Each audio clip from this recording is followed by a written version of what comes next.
Hello అండి, అందరికీ నమస్తే. Welcome back to my channel. ముందుగా మన కుటుంబ సభ్యులందరికీ ఉగాది పండుగ శుభాకాంక్షలు. ఈ ఉగాది పండుగ మీ కుటుంబానికి సుఖ సంతోషాలు అష్టైశ్వర్యాలు కలగజేయాలని నేను మనస్ఫూర్తిగా కోరుకుంటున్నాను.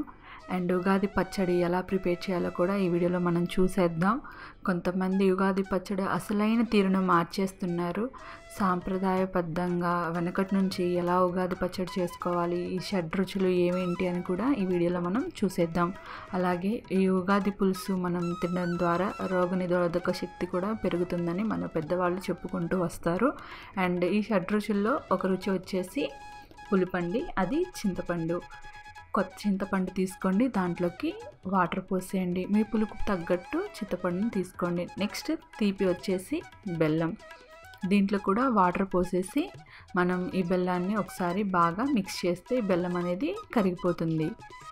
చూసారు కదా, పంచదార అస్సలు తీసుకోవద్దు. నేను సాంప్రదాయబద్ధంగా ఎలా చేసుకుంటారు ఏంటి అనేది వీడియోలో చెప్తున్నాను. నేను చెప్పేది కరెక్ట్గా మన నానమ్మలు అమ్మమ్మలు చేసుకుంటూ వచ్చే ప్రాసెస్ చెప్తున్నాను. ఇప్పుడు కారం కోసం మిరియాలు. కొంతమంది డైరెక్ట్గా కూరలో వేసే కారం వేస్తారు, బట్ అది కాదు. డచ్ వాళ్ళు మన దేశానికి వచ్చినంత వరకు మనకి మిరపకాయలంటే కారం అంటే తెలియదు. మనకు తెలిసిన కారం వల్ల మిరియాలు, అలాగే శొంఠి పొడి. ఇప్పుడు ఉప్పు కోసం రాళ్ళ ఉప్పుని తీసుకుందాం. మనం నార్మల్ సాల్ట్ యూస్ చేయొద్దు, రాళ్ళ ఉప్పు. ఉగాది పండగ కదా, మనం ప్రతిదీ సాంప్రదాయబద్ధంగా చేసుకోవడానికి ట్రై చేద్దాం. సో ఈ రెండింటిని మనం బాగా నూరుకోవాలి. నూరుకొని పక్కన పెట్టేయాలి. ఇప్పుడు మనం ఒక చిన్న మట్టి కుండను తీసుకుందాం. దీంట్లోకి మనం ఒక స్టెయినర్ని పెట్టుకుందాం. ఈ స్టెయినర్ కూడా ఒక చిన్న స్టోరీ చెప్తారండి మా అమ్మమ్మ అయితే. మన లైఫ్లో వచ్చే ఆ డస్ట్ని లేదా వచ్చే ఆలోచనల్ని మనం ఫిల్టర్ చేసుకోగలగాలి. అర్థమైందనుకుంటున్నాను మీనింగ్ అనేది. చింతపండుని బాగా నలిపేసి దీంట్లోకి వడకట్టేయండి. ఇప్పుడు మనం బెల్లాన్ని పూర్తిగా కరిగించుకొని దాన్ని కూడా దీంట్లోకి ఫిల్టర్ చేసేసుకుందాం.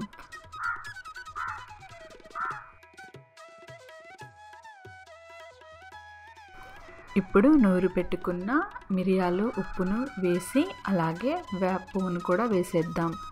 తెలుసు కదా, ఇదొక రుచి. ఇదేంటి అంటే వేప పువ్వు వచ్చేసి చేదు.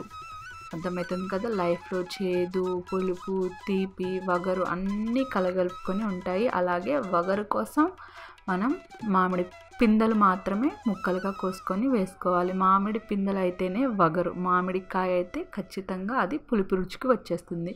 వీటన్నిటిని బాగా కలుపుకున్నామంటే మన ఉగాది పులుసు రెడీ అయిపోయినట్టే.